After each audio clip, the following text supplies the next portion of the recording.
Africa.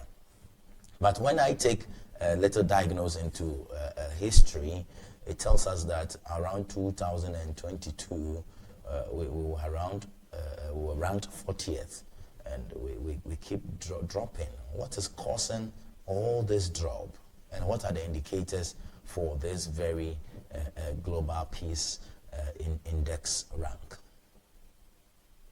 4 key reasons Ghana isn't doing too well on the Global Peace and Security Index. 1, political dramatization, vigilantism, attacks on journalists, as we've seen recently and in recent years. I think these are accumulation of problems we have had in the past few years or so. So I wouldn't lay the blame on one particular government, so to speak. So journalists should feel free to do their work.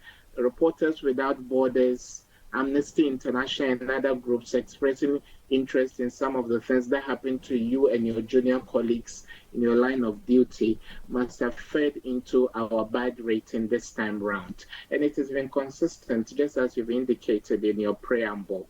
Then there are a lot of unresolved murder cases in Ghana. So security goes hand in hand with justice delivery system.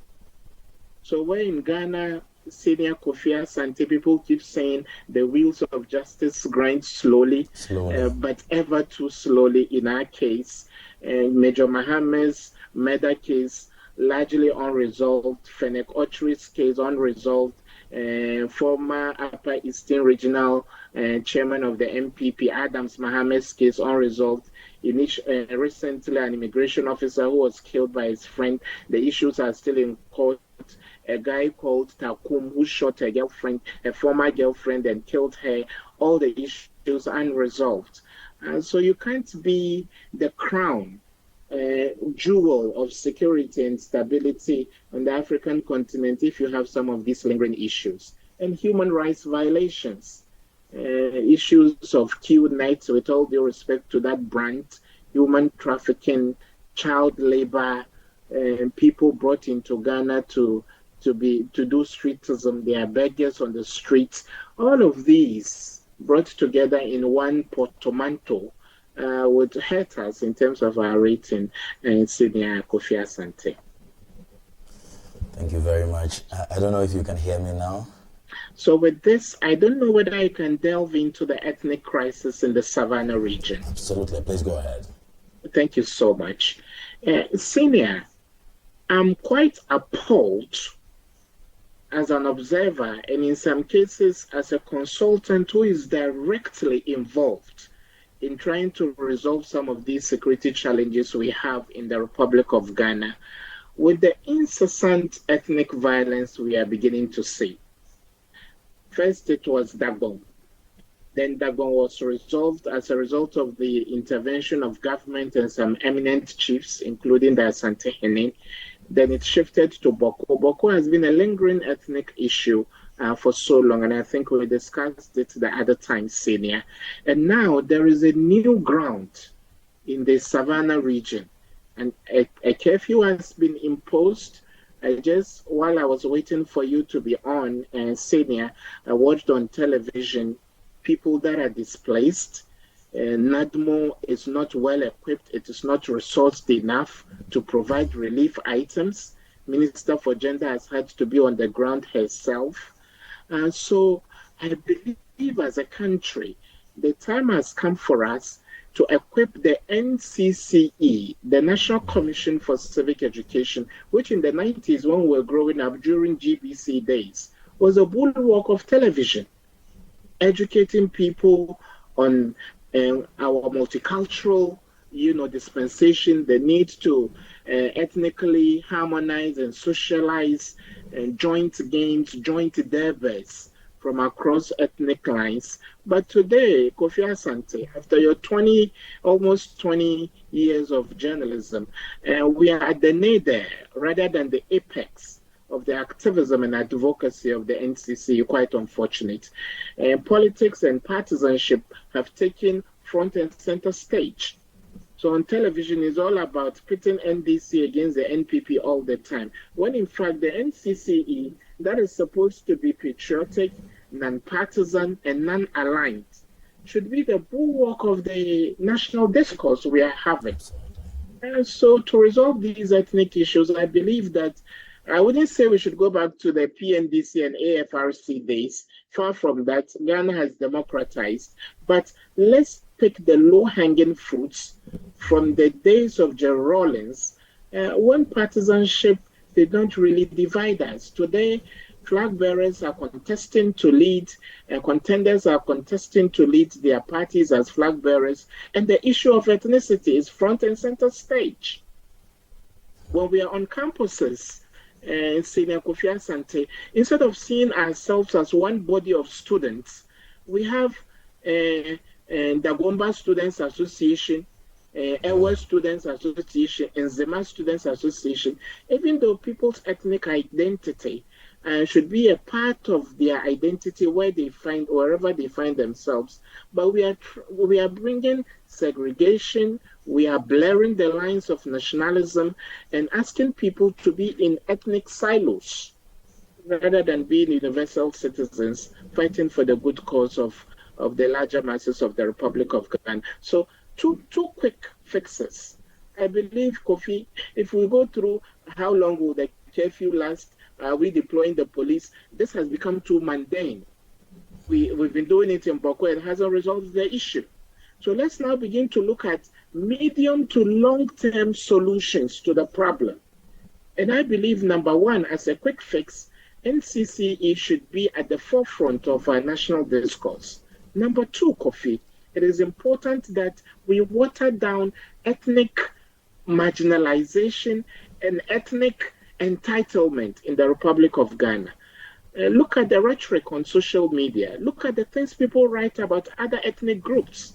To an extent, a convoy of the Asante went to Techiman, and some cars or buses within the convoy were attacked, actually. Look at it between the Omahine and Asante Mine. So as a country, I think in the past decade or two, we've done too badly on putting the chieftaincy institution in shape, and what we are beginning to see are the unintended consequences and how badly we have done in that. All right, so Mr. Irbad Ibrahim, let's find out how dangerous is this trend to our security and safety going forward as a country. This trend, you couldn't have said it better. This trend is a dangerous trend. It opens a Pandora's box of uncertainties about our future. Dr. Kwame Nkrumah came up with the idea of the boarding system. I'm a Northerner born in the South. I'm a Muslim, and Kofi, you are a Christian. But when I went to Opokwari school, I hope you didn't go to Prempeh because you would have been my rival. You wouldn't have gone to a good school.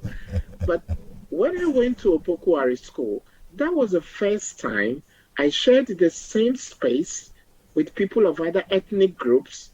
I shared the same space with people of other religions.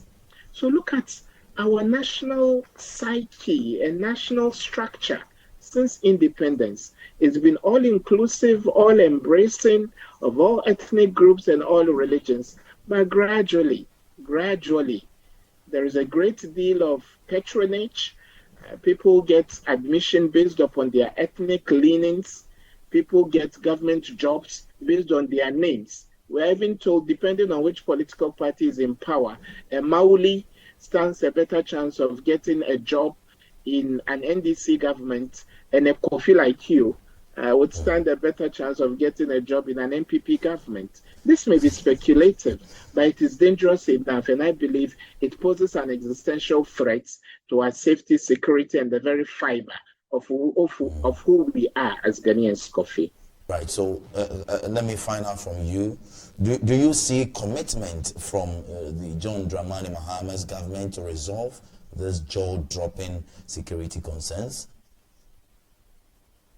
I see there is some commitment from our new president, His Excellency John Dramani Mahama. Frankly speaking, he's an old wine in a new bottle, so to speak. And he had the opportunity while in opposition for 8 years to look at some of the lapses he had when he had his first shot at the presidency. Someone said he's the most prepared president we have had in recent history. And so, to be fair to him, I see some commitment on his part. But usually, security challenges always test the pulse of a new government. When you look at the past few elections we have had, in 2017, we saw the unique security challenges. In 2009, we saw the unique security challenges. In 2001, when Kofi came to power, we saw the unique security challenges. If there is any single security challenge, I believe it is not Galamsey. If there is any single major security challenge to His Excellency John Dramani Mahama, then it is not terrorism. The biggest security challenge he has had to inherit as a new president has been the, creeping ethnic imbalance, creeping ethnic armament. There is an ethnic arms race actually going on in the Republic of Ghana. There's an ethnic arms race going on.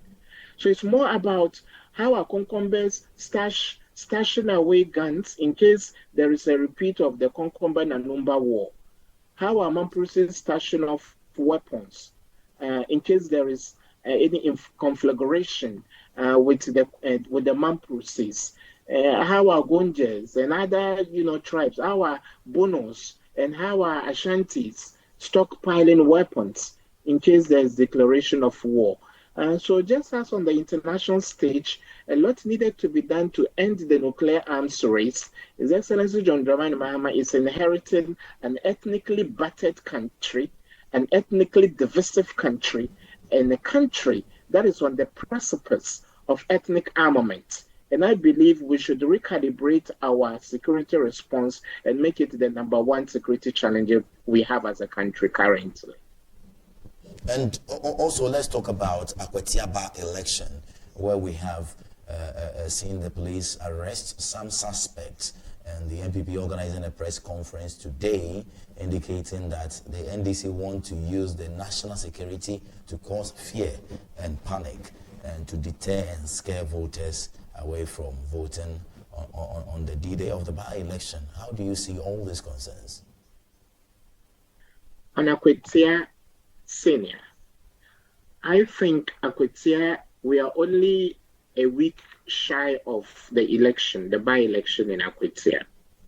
And yesterday, there was a press release from the Ghana Police Service indicating that some 8 suspects had been duly processed and they posted bail of 80,000 Ghana cedis each. Politicians will always be politicians. On face value, I want to see this as a preemptive way of sending a signal that the excesses that happened in the capital of Accra at Ablekuma North will not be tolerated in Akwetia. I want to give them the benefit of the doubt.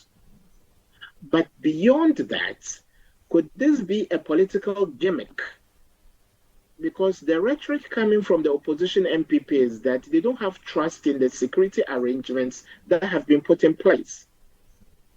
Some time ago, our police service had numbers, a numerical strength of anything between 40,000 and some change. And we are deploying 1/8 of that to a by-election. 5,000 of 40,000 is 1/8. How more expensive should by-elections be, Kofi Asante, before we do reforms? Left to me alone, Kofi. After Akwetia, we are going to Tamale Central. Only God knows between now and 2028 how many by-elections Ghana would have to go through.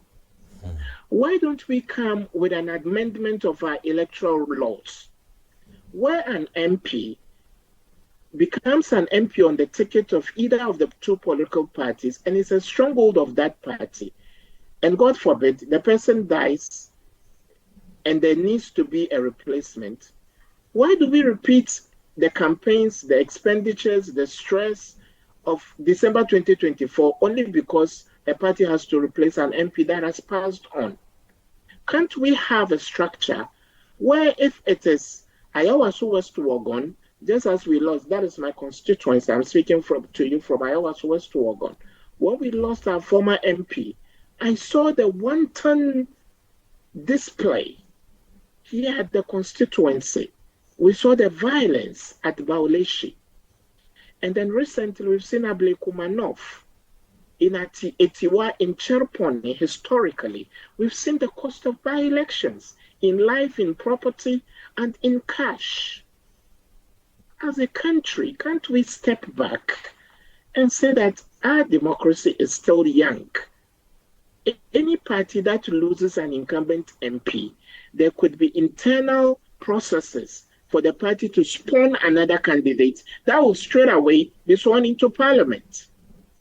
Well, how do you take 5,000 police officers to carry out one by-election? They will eat food, they will take water, they will use vehicles, the vehicles will run on fuel. Party functionaries will travel there, people would have to spend on accommodation, people would have to give money to the electorate. If we are not talking about tens of millions of Ghana cedis, then we are looking at the lower end of millions of Ghana cedis to spend on a by-election. And in most cases, the outcome of the by-elections we conduct, the outcome is actually predictable. Because usually, we saw in the case of Honorable Jachi Kwesin, who suffered a dual citizenship challenge, it was obvious the seat was an NDC seat. But look at the tension that was created in Asen North. So my recommendation, Senior Kofi Asante, is that Ghana should look at amending our electoral laws. Many of the violence we have seen in our elections have actually taken place during by-elections rather than substantive elections in December themselves. People use by-elections as dress rehearsals to activate their vigilante sleeper cells. They use by-elections to do bravado. They use by-elections to create tension. They use by-elections to cause insecurity and instability. And I believe that as a security observer, if there is any recommendation we should take, then it should be that we can't be like the Americans. When a senator dies, there's a peaceful, process to choose another or elect another. When a House of Representative person dies, in Ghana, it's not the same. It's a life and death issue. It's a do or die affair. Some people from Iowa's West Walk-on, we are told, are still bedridden. They are maimed.